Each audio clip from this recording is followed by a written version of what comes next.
Let me tell you about a woman named Eleanor, 71 years old. Active, independent, proud of it.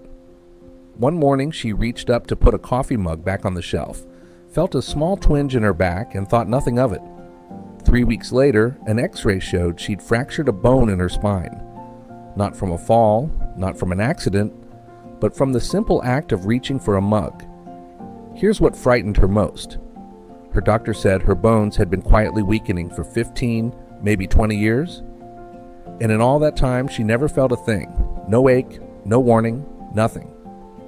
If you're over 60, I need you to understand something today, because almost nobody explains it properly.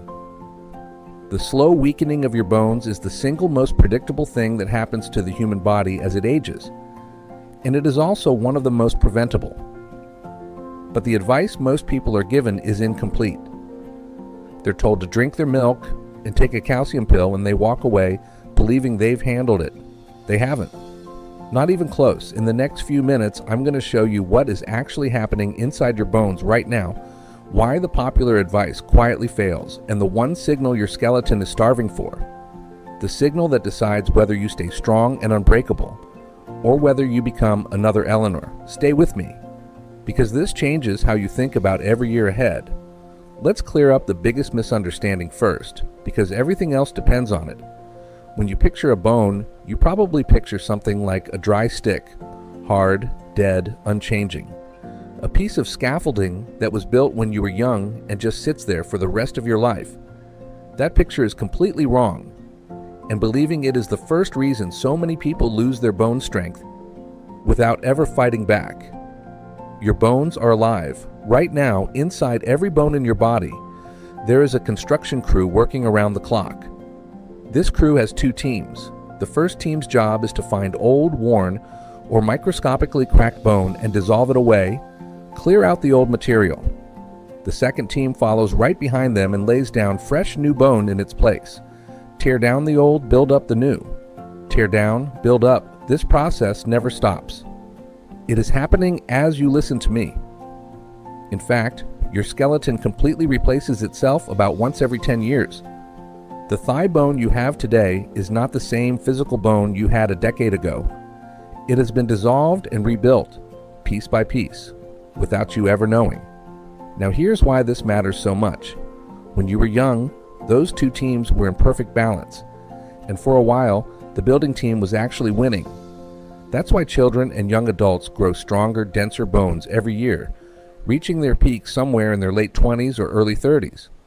But balance is the key word. Your bone strength at any moment is simply the result of the tug of war. How much the demolition team takes away versus how much the building team puts back. As long as the two stay matched, your bones stay strong. The trouble begins, quietly, invisibly, when the balance starts to tip. And after 60, for most people, it tips hard in the wrong direction. So what changes? Why does a system that worked beautifully for 60 years start to fall behind? Three things shift at the same time, and they stack on top of one another. The first is your hormones. For women, the years around menopause bring a steep drop in estrogen, and estrogen is one of the main brakes on that demolition team. Take away the brake, and the team that dissolves bone speeds up. This is why a woman can lose a striking amount of her bone strength in just the 5 to 7 years after menopause. For men, the change is slower and gentler, tied to a gradual decline in testosterone. But make no mistake, men lose bone too. Bone thinning is not a women's problem. It's a human problem, and men are simply diagnosed later, and often after a more serious break. In fact, I want to say a direct word to the men listening, because this is where the danger hides. Most men assume this is something they never have to think about, that it's their wife's concern, not theirs. That assumption is exactly what makes it dangerous. By the time a man typically finds out his bones have weakened, it's often because one has already broken. And a man who breaks a hip tends to fare worse afterward than a woman the same age. So if you're a man telling yourself this video isn't really about you, I gently ask you to listen the closest of anyone. The second shift is your raw materials. As we age, most people quietly eat less, smaller appetite, less protein especially, and your body absorbs less of what you do eat. Your skin makes less vitamin D from sunlight than it did at 30. Your gut pulls less calcium from your food. And if the building team doesn't have bricks, it cannot build, no matter how willing it is. But the third shift is the one almost nobody talks about, and it's the most important of all. As we get older, we move less. And more importantly, we move more gently. We stop lifting heavy things. We stop by climbing, carrying, pushing, and pulling against real resistance. We sit more. And as I'm about to show you, that gentleness, that very sensible sounding decision to take it easy, is read by your bones as a single clear instruction. This bone is no longer needed. You can let it go. Put those three together. Less hormonal protection, fewer raw materials, and far less demand placed on the bone. And the demolition team pulls ahead. Year after year, a little more comes out than goes back in.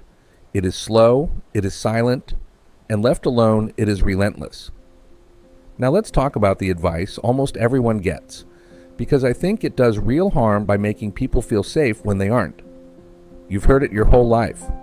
Want strong bones? Drink your milk? Take a calcium supplement. And calcium does matter. It's the main mineral your bones are built from, so of course you need enough of it. But here's the part nobody tells you. Calcium is a building material, not a building instruction. Swallowing more calcium does not, by itself, become more bone. Think of it this way. If I dumped a pallet of bricks on your driveway, would that build you a wall? Of course not. Bricks on the ground are not a wall. You need a builder who has been told to build, and who knows exactly where each brick should go. Your bones work the same way. The calcium is the brick. But without the right helpers to carry it and place it, and this is the big one, without a clear instruction telling your body to build, that extra calcium doesn't reliably end up in your skeleton at all.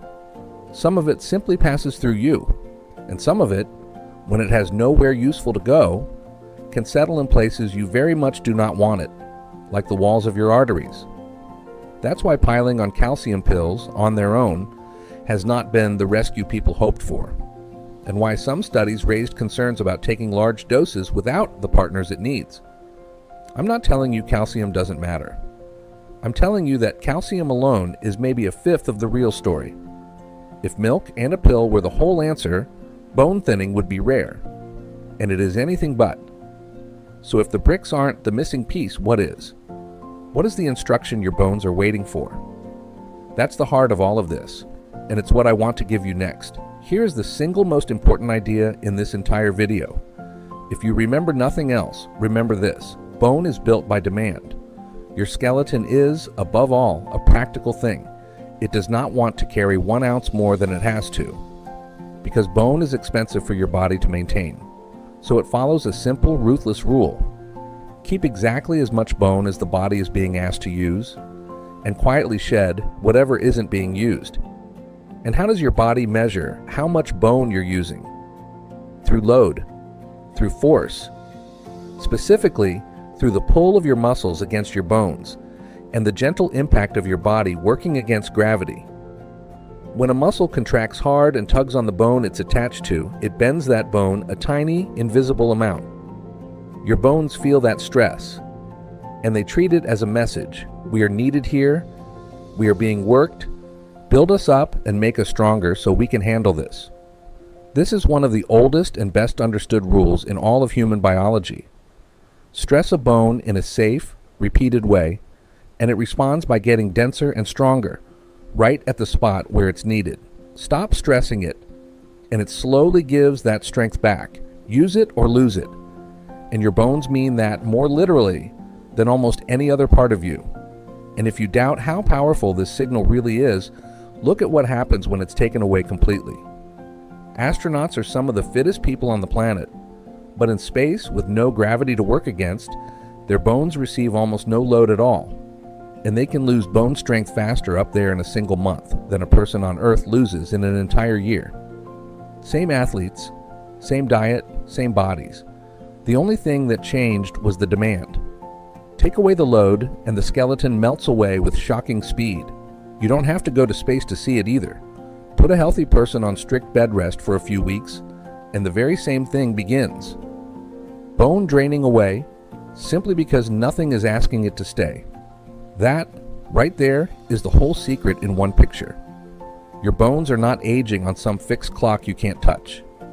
They are responding every single day to one question: am I still being used? When the honest answer becomes not much, they shrink to match. When the answer is yes and hard, they hold and they build. You get to decide which answer your body gives. Now connect this to what happens as we age.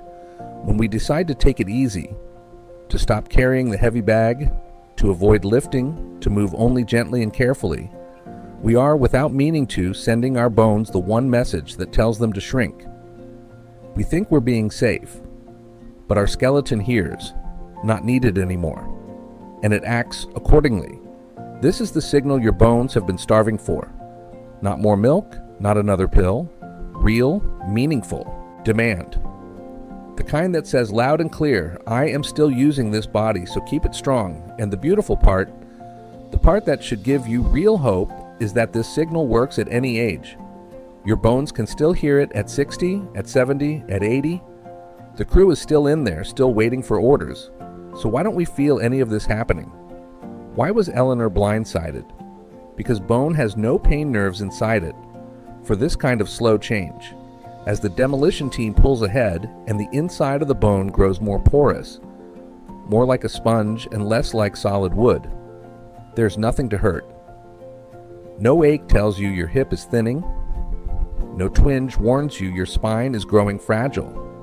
You feel exactly the same the day your bones become dangerously weak as you did the year before. That's what makes this so different from almost every other health problem. A bad knee hurts. A weak heart leaves you breathless. But thinning bone says nothing at all, until the day it finally can't carry a normal load and something gives. A wrist when you catch yourself. A hip from a stumble that should have been harmless. Or a bone in the spine from nothing more than bending or reaching. The way it happened to Eleanor. And I want to be honest with you about why this matters so much, because it's not really about the bone. It's about everything that follows.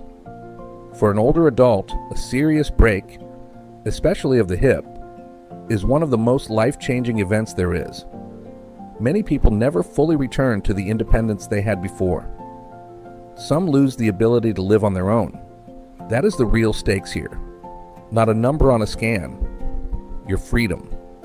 Your ability to live in your own home, on your own terms, for as long as you choose. This is exactly why we can't wait for a symptom, because there isn't one. With your bones, the absence of pain is not the same as safety. The only sane approach is to act before the break, to give your skeleton that signal now, while you still have time to bend the curve. And you have far more power to do that than anyone has probably told you. So let me leave you with a hopeful truth, because this is a hopeful story. Your bones are alive. That cuts both ways. Yes, they can be lost, but because they're alive, they can also respond, rebuild, and grow stronger, even decades after your so-called peak. You're not stuck with the bones you have today. You can change them. The science on this is genuinely encouraging. Picture two people, both 70, living side by side. One spends the next 10 years taking it easy, sitting more, lifting nothing, moving carefully, trusting a calcium pill to do the work. The other spends those same 10 years gently but deliberately asking something of her body, or since carrying her own groceries, getting up and down from the floor, doing a little resistance work each week, eating enough of the right things. 10 years on, those two people do not have the same skeleton. They don't even live the same life. One is quietly fragile, one careless step from a break that changes everything. The other is steady, capable, and free. Same age. Same starting point. The only difference was the signal each of them sent their bones day after day for 10 years. That difference is entirely in your hands. And changing them comes down to 4 levers. 4 things you control that will go deep on across this series. 1. The demand you place on your bones, which is the master signal. The load that tells them to stay strong. 2. The raw materials, which is far more than calcium. It's protein and the partner nutrients that actually place the calcium where it belongs. 3. the habits quietly working against you, some of them hiding in plain sight on your own plate. And 4, a simple, gentle plan that puts it all together, week by week, so you're not guessing. That's the whole series, and by the end of it, you will understand your own skeleton better than most people ever will, and you'll know exactly what to do about it. For today, I just want you to walk away with one shift in how you see this.